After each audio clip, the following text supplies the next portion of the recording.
ito yung sinasabi mo, ito naman yung Taliwas. sinasabi ng tao, taliwas. Hindi po siya nakakatulong. Correct. Yan ho ay nagpapatunay lamang sa kahinaan ng palasyo. Ayun. Iba-iba. Bakit taliwas yung sinasabi niya? Para hindi maging pangit yung imahe niya sa taong bayan. Wala akong kinalaman dyan, ha? Ano man mangyari dyan, out ako. Ayun. Yun eh. Yung impeachment, nasa Senado na yan. Ako, basta ang nasa isip ko, tapos ng eleksyon, balik sa trabaho. Gawin na natin lahat. But sad to say, kitang-kita eh. Iba- Sarsuela iba. na lang kita pa. Hindi ko ipakukulong si Duterte. Hindi ko pa dadala sa ICC. And yet, yun yung lumabas. At In 100 times, ulit-ulitin ko na hindi nakikialam sa atin ang ICC. Mismong secretary niya pa nagsabi, magkakasama kami ng pinlano namin yan. Hindi po nakakatulong yan sa palasyo. Yan ho ay nagpapatunay lamang sa kahinaan ng palasyo. Ayun. Dahil Paiba-iba. Pangulo ka eh. Pag nagsalita ka, yun na yun. Dapat yun na sundin. Ay, Kuya tuloy, napagit rin naman, Ma'am Pat, saka Kuya Benny, yung may kinalaman kay Congressman Toby Chanco, no? Tinignan ko nga yung mga interview sa kanya. Actually, doon sa interview sa kanya, doon natin mahihinuha na mukhang may mga pinaguhugutan talaga, no? Pero, teka lang, matanong ko muna kayo, ito bang pagsingkaw, paglabas ni Kong Toby Chanco, ito ba yung isang uri din ng pangangampanya para maging Speaker of the House ya? Alam ko hindi. Hindi naman. Sabi niya sa akin,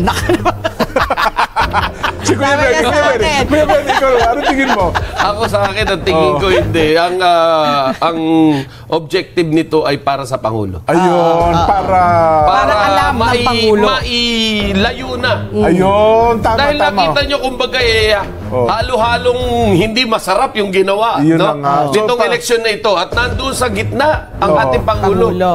So, So, ang parang ginagawa niya ngayon, itinatabi niya na yung ating Pangulo. Nililigtas ng Pangulo. Yes. Parang kasi 3 taon na lang natitira, Yeah. di ba? Tama. So kumbaga ito na yung photo finish eh. Kumbaga it's either he exits with a swan song, maganda ang kanyang pag-ala, or ika nga ni Harry Roque, he's a lame duck. 'Di ba? Na wala nang magagawa, 'di ba? Yun na 'yon. So ako sana, 'di ba, ang lahat talaga pati sa interview niya with Katunying, 'di ba? Sabi nga niya, ano na, I'm willing na mag-ayos-ayos na. Ayoko na may kaaway. Ang dami ko nakaaway. Ang kailangan mo yung kaibigan. Di ba napakalungkot nun? Wala kang kaibigan, puro kaaway. Pero ang tanong doon, bakit ba dumami kaaway niya? Yun ang tanong ko. Kasi- Pero alam mo sa ugali ng ating Pangulo, napakamahinahon, mabait, Diplomasya. diplomatic. Sino ba nagbigay ng mga kaaway sa kanya? Yan ang tanong natin. Kung ako Pangulo, dapat lahat nga kakampi ko yan di ba?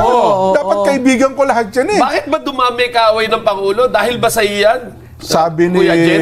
Sino ba? Kong Toby Chanco, ang tanong what went wrong ba talaga, Congressman?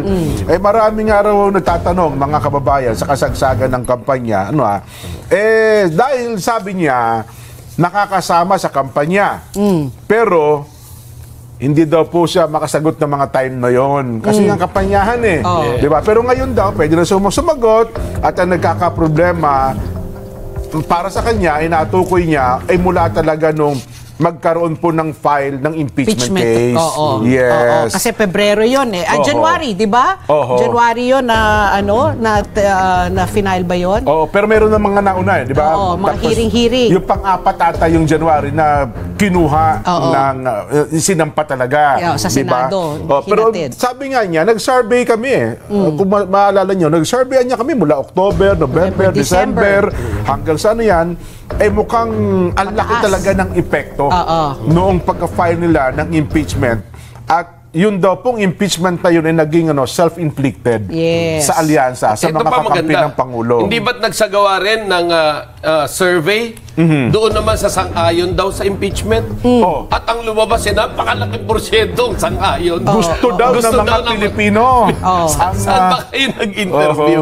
Di ba? Saan ba kayo kumuha ng survey? Maniniwala pa ba kayo sa mga survey firms? Ngayon di na. Ngayon, hindi na ako naniniwala. Di ba? O, yung kagulat-gulat yung mga Senator nangyari Dante ng mga Marcoleta, senator. magandang hapon po. O, di ba? Yung mga survey firms, akala natin, yung top 6 hindi na yung matitibag O, iilan lang ang nakalusot doon sa top 6. Lahat wala sa survey yung mga nandun sa loob, no? Karamihan. That's why. And then, saka yung po, ako gusto ko kasing himay-himayin natin yung yung interview kay Toby. Sabi niya, nung nag-file ng impeachment, sabi ni Kong Toby, gusto kong pigilan sila Di ba? Pinipigilan ko sila Pero ang tanong, Kong Toby, sino ba yung gusto mong pigilan? Di ba? Nung una rin, ang mismong Pangulo nagsabi, ayaw ko ng impeachment. Yes. Di ba? He already said, I don't want... Yes, sabi niya, we have we have bigger problems than that. Huwag na tayo mag-impeachment, Huwag na tayong humantong sa impeachment. Meron na kinig ba sa kanya? Apparently, wala. Kasi nga, tuloy. At ang unang pumirma, yung si Sandro, yung kanyang anak. Yung anak mo. Hindi. Ganito yan Sa ginagawa ng Pangulo, sa bawat pahayag niya, na taliwas ang lumalabas, abay, hindi po nakakatulong yan sa palasyo. Yan ay nagpapatunay lamang sa kahinaan ng palasyo. Ayun. Dahil Paiba-iba. Pangulo ka pag nagsalita ka, yun na yun. Dapat yun na sundin ng mga sumusunod sa iyo, senador man, mga kongresista man, o sino man na miyembro ng gabinete. But sad to say, hindi ko ipakukulong si Duterte. Hindi ko pa dadala sa ICC. And yet, yun yung lumabas. In 100 times, ulit-ulitin ko na hindi nakikialam sa atin ang ICC. ICC, sabi ni Super Ate. ICC. Yun, masama naman ngayon. Mismong secretary niya pa nagsabi, magkakasama kami ng pinlano namin yan. Well, yun lang. Diba? So, would you imagine that na ito yung sinasabi mo, ito naman yung sinasabi ng tao, taliwas. Hindi po siya nakakatulong. Correct.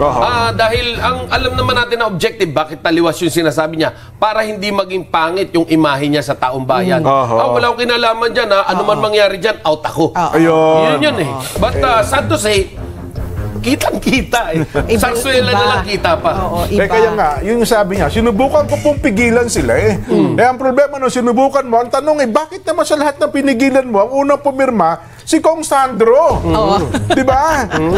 Kasi nga, ang sagot naman niya ni Kong Toby, naipit lang si Kong Sandro. Hindi, sabi ni Kong Sandro kayo ba naman tawagin bangag yung tatay niyo At saka yung lolo mo, no? Pahuhukay lolo mo papapatay ang mga magulang niya. Tatanong niyo pa, bakit ako pipirma dyan? Pero sa part naman daw talaga ni Kong Toby, sabi, hindi, naipit lang talaga si Kong Sandro. Pero di ba sinabi rin naman ni Kong Sandro na inamin ni PBBM na tinawagan siya ni Kong Sandro kung pipirma siya. Yes. At sinabi daw niya sa anak niya, gawin mo kung anong tama. Di ba? So, pumirma. Pero hindi nga daw niya akalain na siya yung number 1 na pipirma. Nagulat. Nagpaalam lang daw. Naalala ko yun. Do you remember that interview? Yes. So, na-interview ni si Sandro. Sabi niya, gawin mo yung katungkulin mo kung anong gusto mo. Di ba? Sapagkat obligasyon mo yan. Kung ano yung tama. Kung ano yung tama. Tinamaan. So, there you go. Yan ang mga... Ito ngayon, tinamaan ngayon yung partido. Ayan, diba? alyansa. Alyansa.